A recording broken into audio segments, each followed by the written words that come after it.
रे कोई कोई कोया हमारे संत मामा कोई कोई कोई कोई कोई कोई बंदी बंधु रे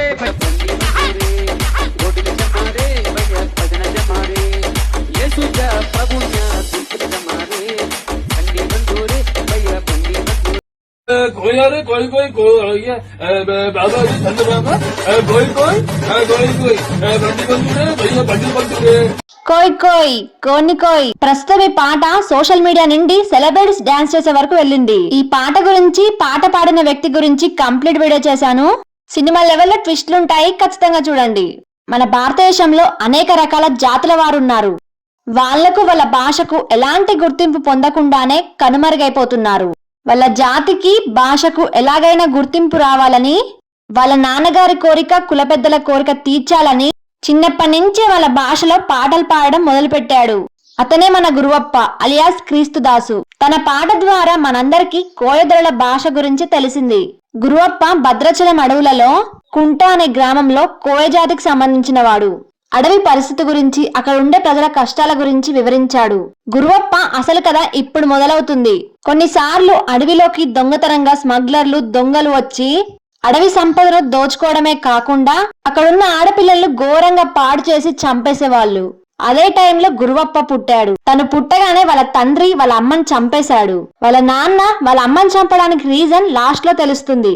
ఆడపిల్లలు స్మగ్లర్ల చేతిలో అన్యాయంగా బలవడంతో అందరూ బాధపడి వాళ్ళకొక రక్షకుడిని ఏర్పరచుకోవాలని అందరూ నిర్ణయించుకొని మన గురువప్ప అనే ఆడపిల్లల రక్షకుడిగా చేశారు. గురువప్పకు చిన్నప్పుడే వనమూలికలతో కూడిన ఒక పసరుని శరీరానికి ఎక్కించారు.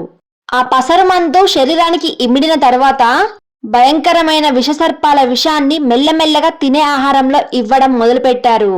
కొన్ని సంవత్సరాల తర్వాత పూర్తిగా విషమనిషిగా మారి చెట్లపైనే ఉండేవాడు. ఆడపిల్లలను అనవసరంగా ఇబ్బంది పెడితే తన పళ్ళతో, చేతి వేళ్లతో కరిచి చంపేసేవాడు.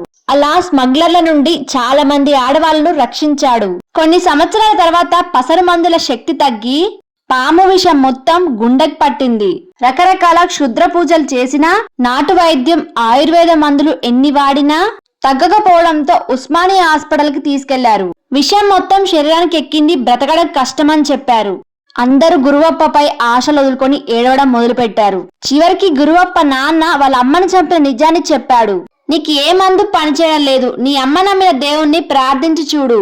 మీ అమ్మ ఆ దేవుణ్ణి నమ్ముతుందనే కోపంతోనే నేను చంపాను, కానీ అదే దేవుడు సహాయం చేస్తాడేమో, ప్రార్థించు అని చెప్పడంతో నాన్న చెప్పిన విషయానికి బాధపడుతూ తల్లిని తలుచుకుంటూ గట్టిగా ప్రార్థిస్తుండగా తనకి ఆకాశం నుంచి దేవదూతలు దర్శనమిచ్చి తనకు అర్థమయ్యే భాషలో సువార్తను చెప్పి గురువప్ప చేయి పట్టుకొని అడవి నుంచి దేవదూతలు గుంటూరులో జరుగుతున్న క్రీస్తు సభలకు తీసుకెళ్లారంట.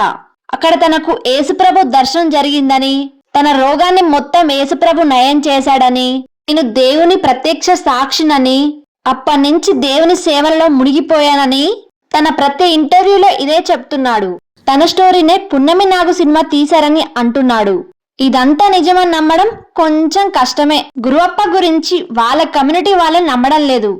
ఆ కొయ్యి కొయ్యి అంటే ఏటో, నెట్ల డేకమో అంటే ఏటో నాకు ఏమైనా తెలిస్తే చెప్పేటోండి. నాకు తెలియదు. మీరు ఏమైనా డౌట్ ఉంటే ఆయన అడగండి. ముందు ఆయన్ని ట్రాన్స్లేట్ చేయమనండి, అప్పుడు పాడుకోవచ్చు. కానీ ఆయన వ్యంగ్యంగా పాడాడు. కోడి కొయ్యి కొయ్యి కోను కొయ్యి అన్నాడు ఆయన.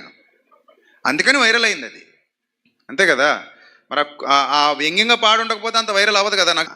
సో అయితే ఆయన చెప్పే ఒక కథ మాత్రం నాకు ఎందుకో యాక్సెప్టబుల్ గా అనిపించలేదు. పున్నమనాగు సినిమా నన్ను చూసి తీశారు. గురువప్ప స్టోరీ నిజమా అబద్ధమా పక్కన పెడితే, మన కళ్ళ ముందే దారుణాలు చేసే దొంగ పాస్టర్లతో పోలిస్తే తన భాషలో పాటలు పాడి అందరినీ ఎంటర్టైన్ చేసే గురువప్ప మేలని నా ఉద్దేశం. గురువప్ప గురించి మీరేమనుకుంటున్నారో కామెంట్ చేయండి.